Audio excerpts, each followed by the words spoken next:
You are listening to the Unusually Well-Informed podcast. Welcome to the Unusually Well-Informed podcast. I'm your host, Tim Hampton.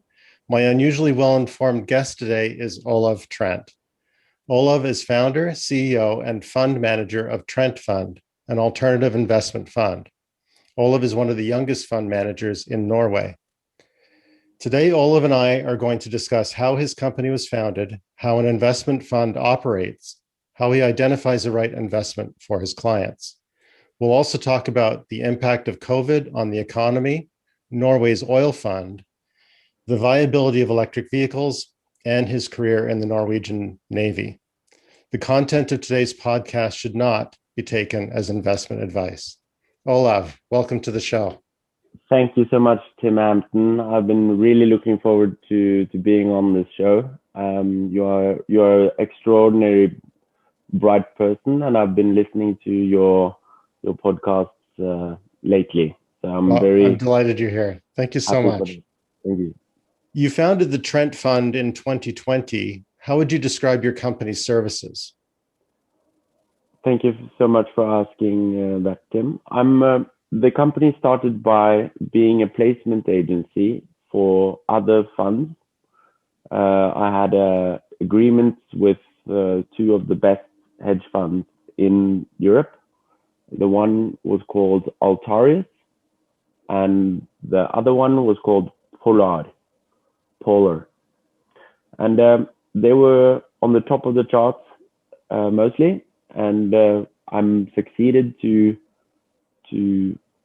facilitate meetings between the parties together, and that meant that it was very interesting for me to go within the space that I started from, because it all started when I was working with oil trading for a while with my own money and some family money, and I managed to live on this for quite a while I was traveling the world, Dubai, Toronto, and Belgium. So I was living overseas, and I was trading oil derivatives, crude swaps, and different assets. And what happened was that I got sucked in on a quite big loss because I went all in because I didn't have any risk controls at that time, because I was making so much for myself that I didn't have any risk control. Right. So now I do have that in place. So it all started there, and then after a while, after a long search period, I got the license from the Norwegian Financial Authority to become a fund manager. And that actually gave me like a third person view of that I was accepted by the authority to do it based on my track record and based on my vision forward. I've been doing all of this by myself, and I have met extraordinary people all along the way that have been helping me, throughout the years, because it goes up and down, but not only financially, but physically and emotionally in these pandemic times. It's almost a ghost town out there. And so this is true in Norway as well, that everybody's staying home? Everybody should stay home and should have their masks on when they're outside. So, but we are doing our best here, I know. It does. Do you see that the future is going to be a little brighter with the vaccines coming out? Is Norway doing a lot of vaccinations? They are Norway is quite far when it regards to the vaccinations. As I understand, I think around 8% of the Norwegian population is vaccinated. I hopefully hope that everyone gets these vaccines as quickly as possible. And a part of the vision of one of the funds is to give for charity donations here in Norway. So part of our profits are going for shoes, waterproof shoes, boots for the winter, because I've seen some people that didn't have any shoes. They because I learned this in the military, so I know how to, and I think that that's the right way to do it. And it's going to be some special shoes, orange color, maybe black, as a charity thing. Very nice. That's great. It's wonderful that you're able to do that. Well done. Um, you've talked a bit about, is the majority or all of the trading that you do related to oil or energy? I have been through long and short positions in the oil and rig uh, market, and I actually am involved with a beautiful position now, with one of the largest Norwegian business tycoons within shipping. He has some companies that I'm very interested in, and more people should actually know of this, because it is a really good bet, I think, on the future. So a lot But of people in North America probably don't realize how important Norway is in the oil production space. It's an oil titan, isn't it? it is an oil titan, and the currency of the Norwegian crown has been increased around 30% since 1 year ago. Because Wow. 1 year ago, the markets were totally bleeding, around 10%. I was working at Sjuvolmen, and all the screens were red, at that hedge fund. Yeah. And hopefully we didn't lose a lot on the go down. So that was nice. But everyone was affected of this, and then nobody dared. When should you go in? Because That's right. it's when fear is in the streets, that's when you have to buy. Well said. And I do remember that time when there were ships at sea full of oil that had nowhere to go because everything had sort of shut down. Um, it was an interesting time. I don't remember getting petrol for my car for free. I don't think it got that far, but the oil at the time they couldn't sell it. It was actually negatively priced, wasn't it? Actually, it went down into negative prices, but we as consumers of this, we didn't get affected at all. The gas stations were still the same prices. It's Yeah. unbelievable. But there was a trading company in London that made a lot of cash uh, on this short. But Right. the whole thesis of my new vision now is to, because of this monetary inflation that we are experiencing, um, you can own stocks over a long period of time, but if the stocks that is valued in that currency it depreciates or inflates, then the stock increase doesn't correlate to the currency increase. So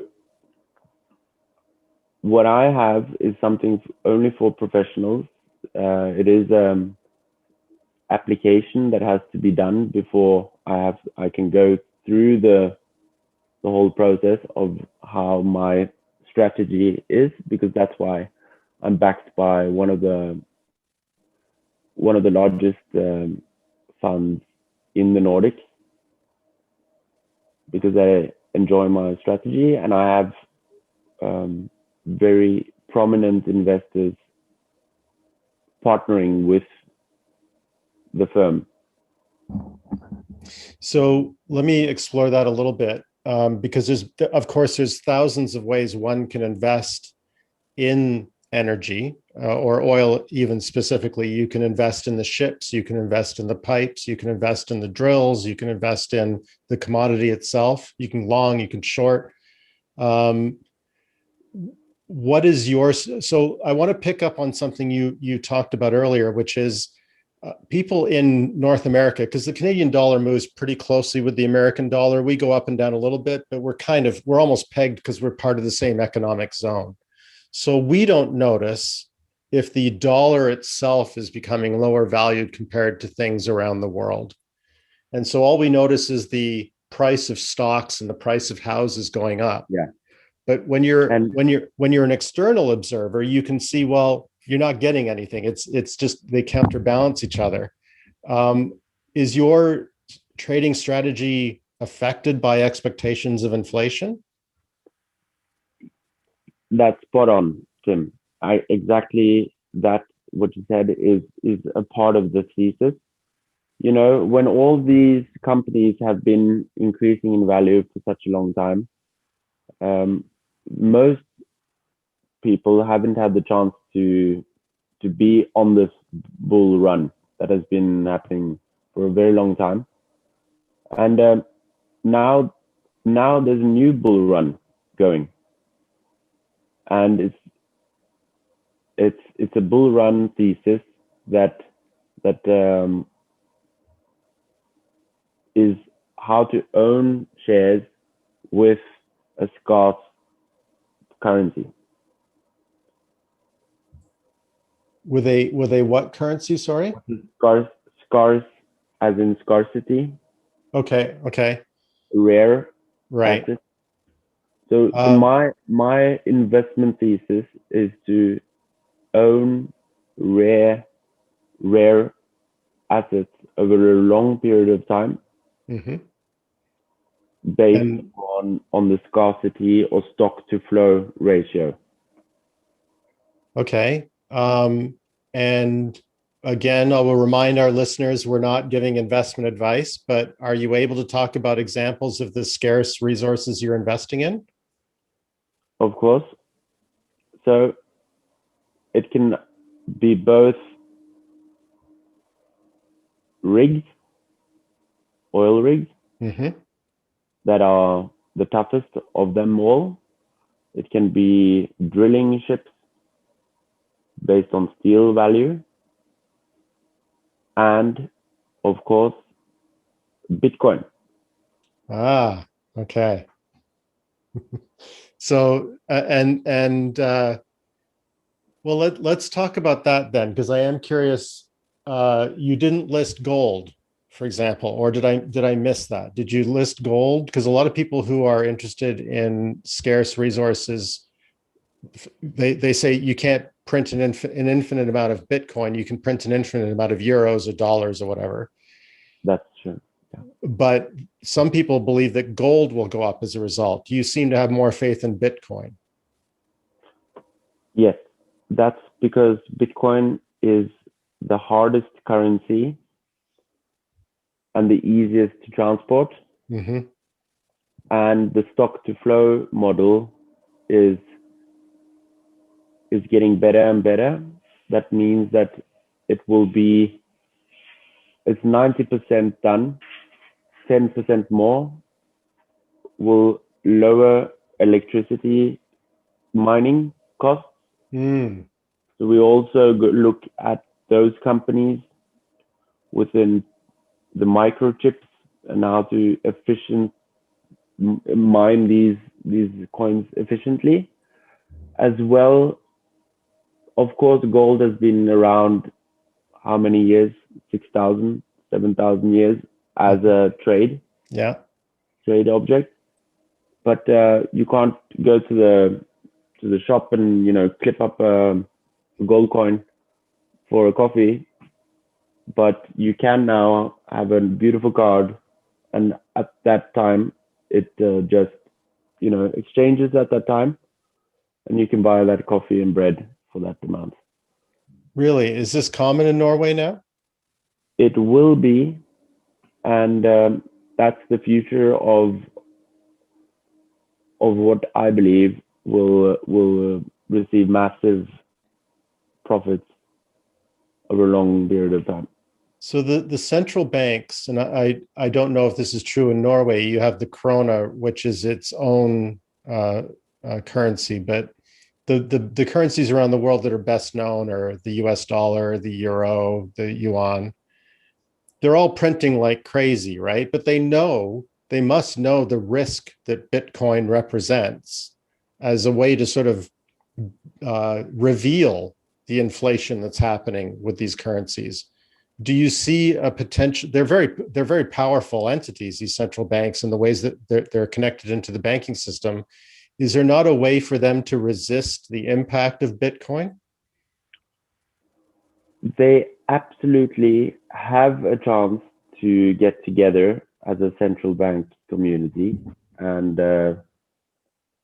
say, yes, we make our own digital currency, and then Bitcoin will be competed against.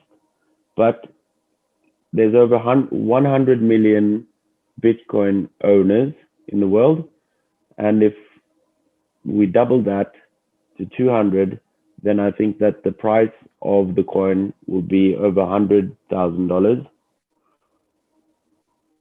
within the end of 21. But as a fund, we are a market neutral fund, but we are long, rare, scarce assets. And you listed among the scarce commodities, you listed oil rigs. If you're not in the oil industry, you may not realize that oil rigs are hard to come by. I would have thought the opposite, because I was under the impression that oil was a diminishing asset, and so there would be less need for rigs. That's not true? That's a very good question, because there's always the demand for the best rigs and for the newest rigs. Mm-hmm. And it takes time to build some, and all the old ones will scrap. And then if you take a bet on the best of the best, and you can have a bet on it with a currency that is the future, so you can own the shares with the coins. Oh, interesting. Okay, But a hedge, if not, then I would go for, because the Norwegian krona is correlated to the oil price, and that's why we've had that increase of value and competition of our import and export has been better. But it is a digital property. I think it's one of the best properties out there, Bitcoin. Yes. And I have very good dialogues with many investors that have slowly but surely getting into it.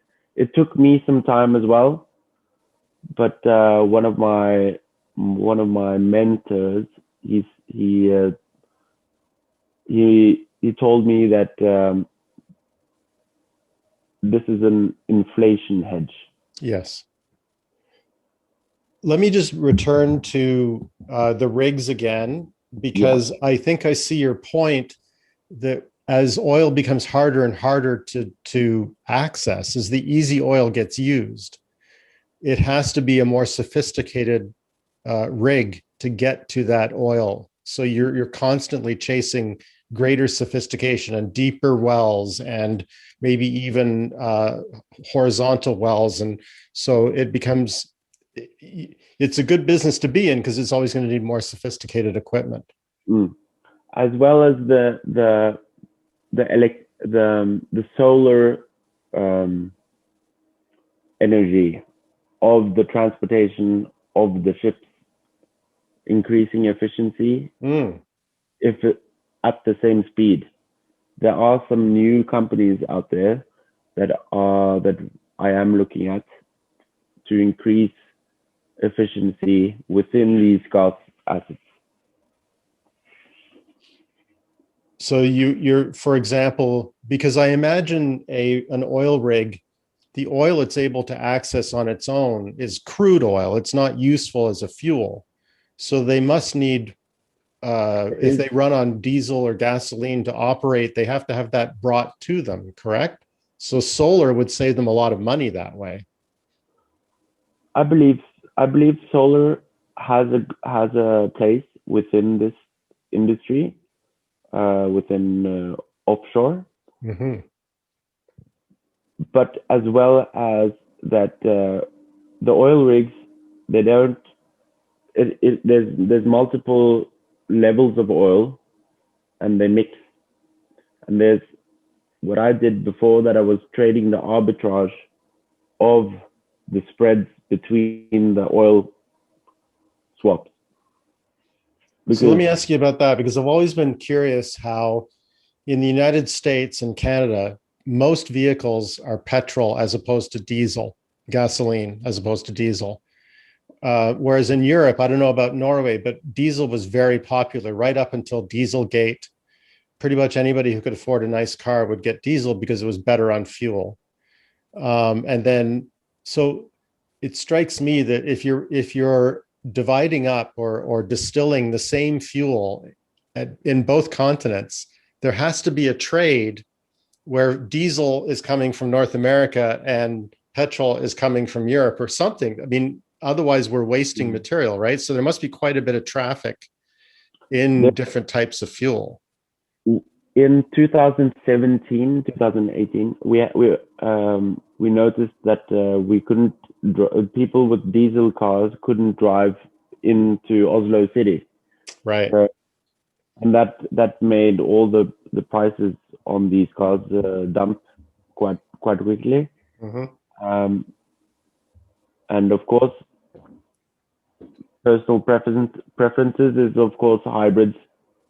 So my fund is also a hybrid. So we use the best materials possible, and the best research. Yeah. So the business you're in, correct me if I'm wrong, but basically you're investing in various instruments, but also firms as well. Like you invest directly in companies. Is that true? Yes. So private companies or only through the stock market? So we have quite a global mandate, and it depends on the fund, because there's multiple funds that will be established now, and there's a master fund, and then there's different secondary funds, and the whole structure is made for direct diversification for professionals that want to have an institutional grade tier 1 audited and fully functional platform that they can see. It's like a newspaper that comes to the morning every morning. You can see all the results of what's going on, and that's how I enjoy it. Transparency is very important, but by legal stuff, one can't tell too much for unless one is a professional. So on my website, there's just go in and check it out. So you are long and short and you have risk mitigation strategies. Does that define you as a hedge fund, or what is there a distinction between what you're doing and what a hedge fund does? What I'm doing is the same. I am classified as a hedge fund, but but I have multiple funds that are long only funds. Okay.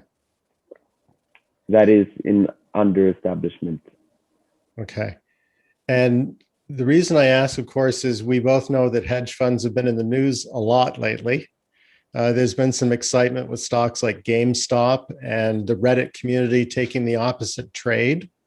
Do you think that that is something that will be in the history books for a long time, or do you think it's just a strange circumstance like oil going to zero and then life will go on as normal afterwards? You know, it's so much stuff that's happening every day that the GameStop is just a journalist that had some fun, and then it became a big deal.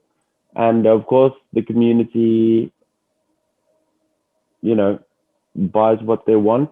And if someone can tell them in a logical way why they should go for it, then all the credit to those who made money. But nobody talks about those who, everyone loses sometimes. And it's important not to lose everything very quickly. Yeah, agreed. I think if anybody had all their money tied up in GameStop, that might not be something we should advise. Not that we're giving advice today, but one stock that is teetering the way GameStop was, probably not such a great idea. How has COVID impacted the way you advise your clients? Do you see big changes? I mean, we've already experienced changes coming into COVID. What do you anticipate coming out, and how does that shape your thesis? Meetings for the firm is very important, especially getting together over a cup of coffee. But we noticed that the strongest investors out there, and the ones that are aggressive enough to want to have those 30% gains that I'm searching for, or pursuing, then they come and meet me, and I come and meet them, and we manage to have a dialogue, and we are on the same page, and then they are on this Viking ship that is made for the future. And it's dividends that will pay out. It's a business structure that is scalable, and you can become a part of the partnership. Since I'm the only one doing this. So it does sound. I really like that image of a Viking ship, because when we have crazy weather, what could be better than that? But it does sound like you're not anticipating COVID having a permanent impact on things. I mean, I would think that, well, for sure, we've already talked about all the money printing. As we come out, there's some people who are speculating that interest rates will go up because of inflation coming, and that will change everybody's investment landscape. Do you see any? Do you recommend any? Well, not recommend. Do you see any changes coming as a result of that? Having any macro view on this, of course, the office buildings within retail and so on, they aren't getting their rent.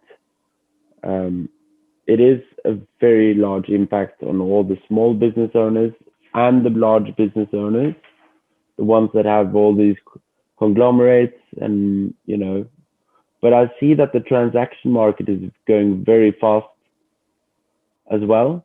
There are deals being made, $500 billion there, half a billion there. And with the Zoom internet tech possible, we can have this dialogue together with us being safe, and it has made an impact, and social media has been a positive thing for keeping contact, because if we didn't have it, then we wouldn't know what's going on. Certainly. But there's also a lot of depression and psychological issues that can happen, or that is happening, because there's no light at the end of the tunnel for someone. But I think it's so important just to to follow the guidelines and take care of those close to you by respecting the distance, as it has happened now. So do you involve yourself with, I know we talked a little bit, and you do invest privately sometimes as opposed to through the markets. Would you describe some of the firms you're involved with as startups? I would define them as Series A, Series B,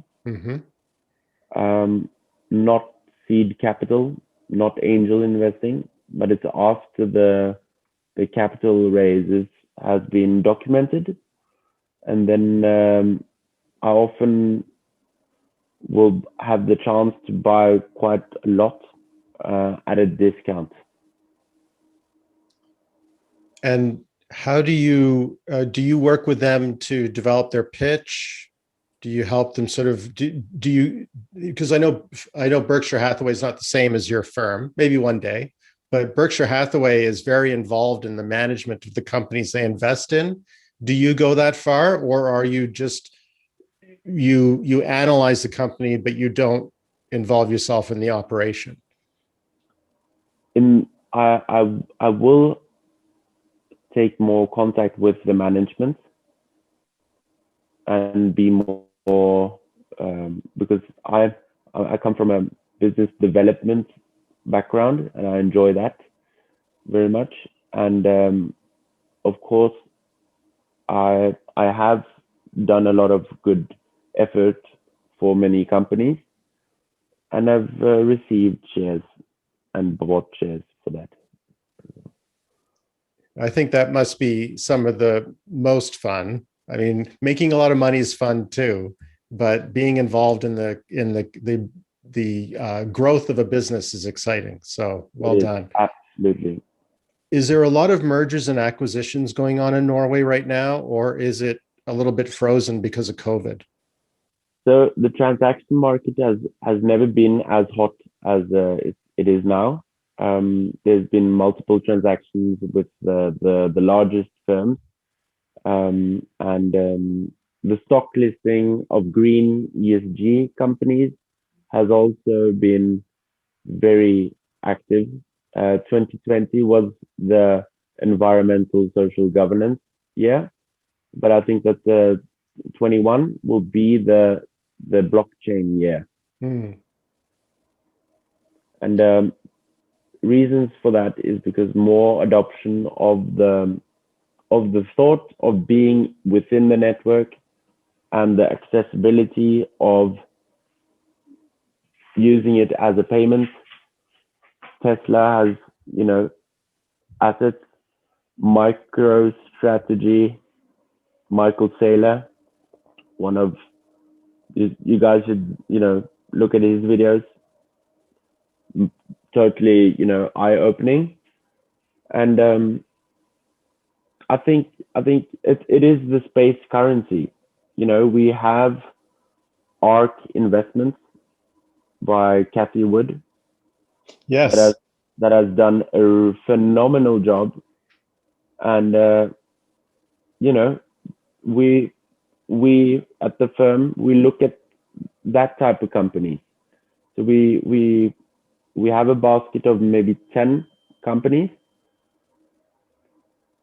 and we sit there for the long term with a currency that will appreciate. So let me explore that too, because it's interesting that you raise Ark Investments. I understand that she is structured as an ETF. She has multiple ETFs, so it's a different structure, but the analysis of choosing what to invest in is similar. She is definitely of the mind that if you can see a change happening 10 years from now, you should invest in that as opposed to what's going on today. From where I sit, it looks like your fund is in a similar position to Norway in that it has this enormous oil wealth, but it's trying to diversify. It's trying to be not just oil, but also different technologies, blockchain, which is part of Ark's thesis. How do you look at Norway and how, first of all, we should talk a little bit about Dutch disease, because I understand there's something called Dutch disease, which is Holland was, I believe, an oil producer as well, got very wealthy with it, but the rest of its economy suffered. How does Norway avoid that? We have the Norwegian Oil Fund that delivers very good profits over a long period of time, and that's actually for every citizen of Norway has the right to have a piece of that, and that's another story. But Ark goes very far in time, but they do invest in companies that have earnings, not based on no earnings. So I have the same strategy, that it has to be some type of income, an outflow, or some cash flow, as they call it. And it has to be as well in a sector that is very groundbreaking, but there's always a risk with that. But I think following the best, because I look at the fund as a Formula One car. We're a fast, agile company that can be do global trades anywhere. Mm-hmm. And but it's very important to have control over what's going on and not invest in very far away countries, mostly Nordics we are looking at, but the Americas and Canada and Bahrain and Saudi is very interesting in these times now. Well, you mentioned you used to live in Bahrain. What was that experience like? I was training for the Ironman. Oh. So I was swimming in the morning, on the bike in the middle of the day, and then running at the end of the day while I was trading these oil derivatives. So I had a very nice schedule, and of course, it was a very nice experience, and I did that in Toronto as well. Mm-hmm. So my results are there. That's great. But now it's going to be even better, I believe, with this new strategy and with the new risk controls, because I'm in a partnership with one of the largest funds that believe in my strategy. Right. So when I asked you about Bahrain, you went straight to the idea of the Ironman, but I'm assuming you were there for work and also training for Ironman, or was Ironman training better in Bahrain? They have an Ironman in Bahrain. Okay. And I was actually living in Dubai for some time, but then I decided to go to Bahrain, and I was it was because it is an oil nation as well, and there's a lot of crude tankers out in the sea.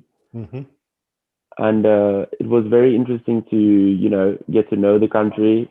It is emerging country, and I had an office there.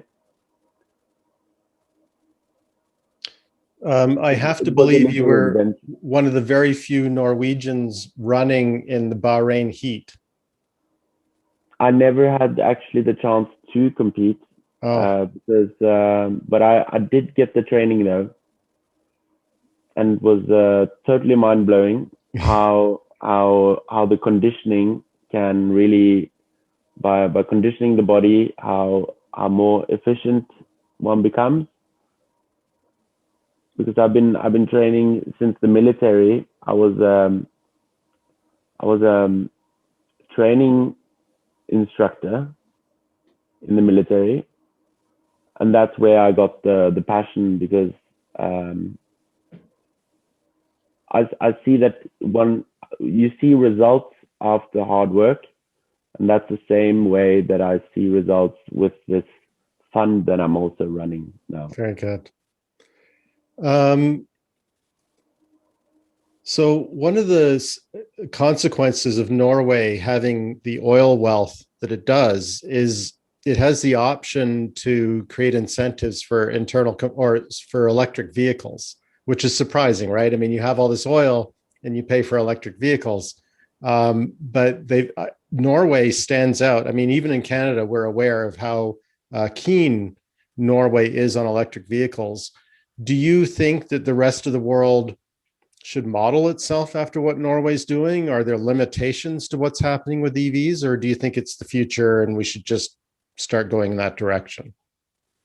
Norway has been very, very, very good at giving people the access to these cars for that price that it costs. Because in Norway, cars has always been very expensive. We're very close to Switzerland when it regards to cars because of taxes. So people that have these electric vehicles, they have had, you know, benefits that more and more have adopted. And the same will happen with Bitcoin as well. The more people see the benefits, the higher the price will become. So while we're talking about electric vehicles, I think I heard you mention earlier that Tesla converted a lot of its funds, excuse me, to Bitcoin. They converted, I think, 1.5 billion with a B of their cash on the balance sheet to Bitcoin. This seems like uh, it's natural that Tesla would be the first because we know Elon Musk tends to want to be the first at everything. But for an international company, it makes an awful lot of sense to be able to have this easily convertible asset all the way around the world. Absolutely. And actually, a fun fact is that Tesla made so much money off that trade that it is the same comparison to all the cars that they made. So are they an automaker or are they a fund? Who knows? But Yeah, that's it's great. of course a company that has received a lot of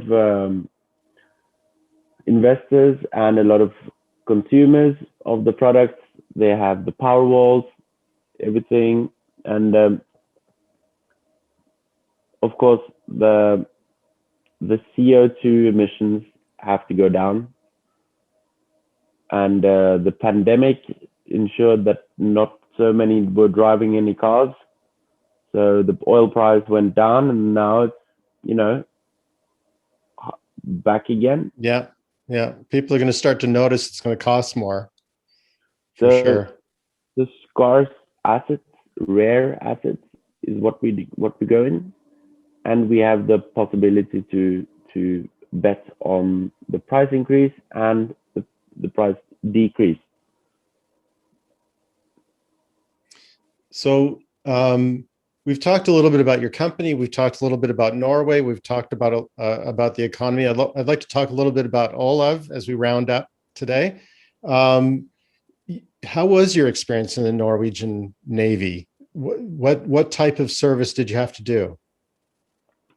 It was my experience in the Navy was very. I learned a lot about um, about how one can handle pressure over a long period of time, as well as this with rest and recuperate, and that a soldier has to sleep when one can. I've never been into overseas with the military, but I have been um, one of them that ensured that our soldiers were the best trained guys at that moment. You So, said guys. So is the and girls, so I was going to ask you that the mandatory service, does that apply to men and women in Norway? yes. So, Interesting. but it is very exclusive nowadays to get accepted Oh, within the military.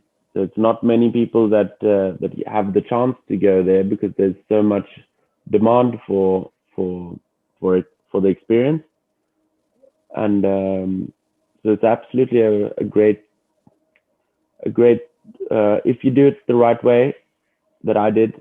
I felt that I managed to jump quite far with regards to um, the physical and mental resilience that one has to have within the markets as well. um, so Norway has mandatory service, but you were saying so it's mandatory, but they only pick some of the people. Is this correct? I believe so. Yes. Yeah. Okay. And why do you think Norway is unusual? I mean, I think Israel, for example, has mandatory service. South Africa, I think, has mandatory service. Why do you think Norway chooses to continue with this? Do you think it's to do with the Cold War? I mean, you're quite close to Russia, or is it just a way of fostering citizenship and pride in the country? It's a very good question. I think that it's mostly for youngsters or 18, 19-year old that are the target group to get to become more knowledgeable of other areas of Norway that get together.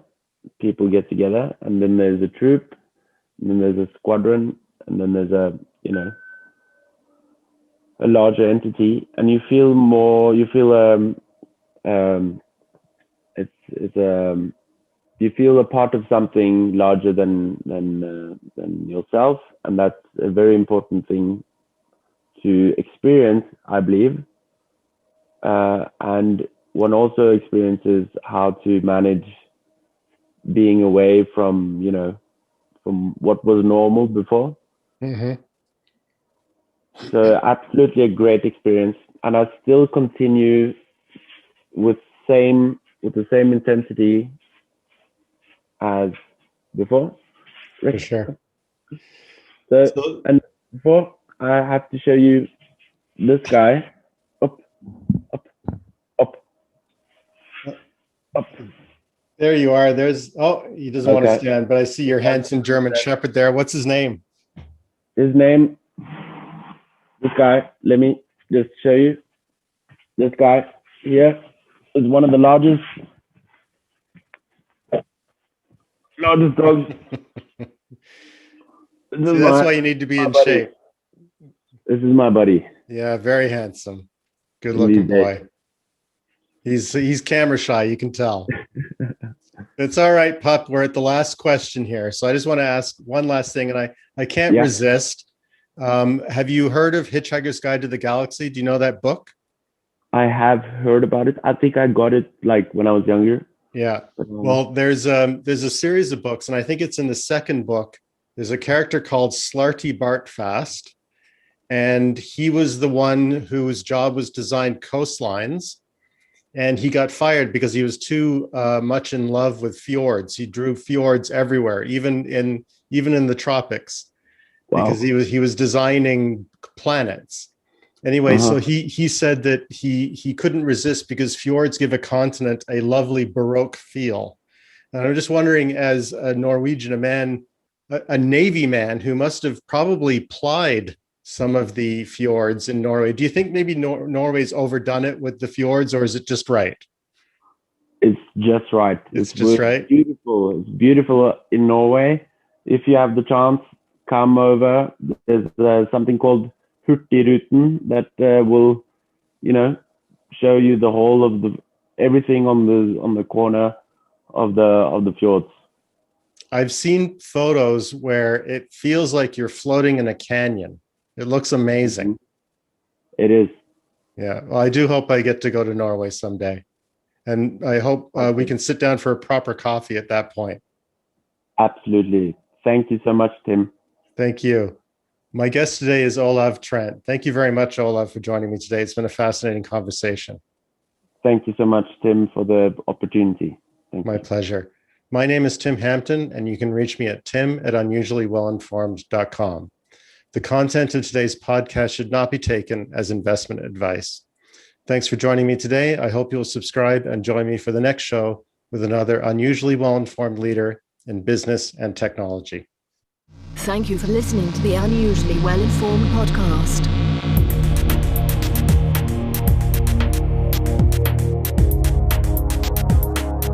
The opinions expressed by the host and guests on the Unusually Well-Informed podcast are their own and do not reflect that of their employer or any other affiliation.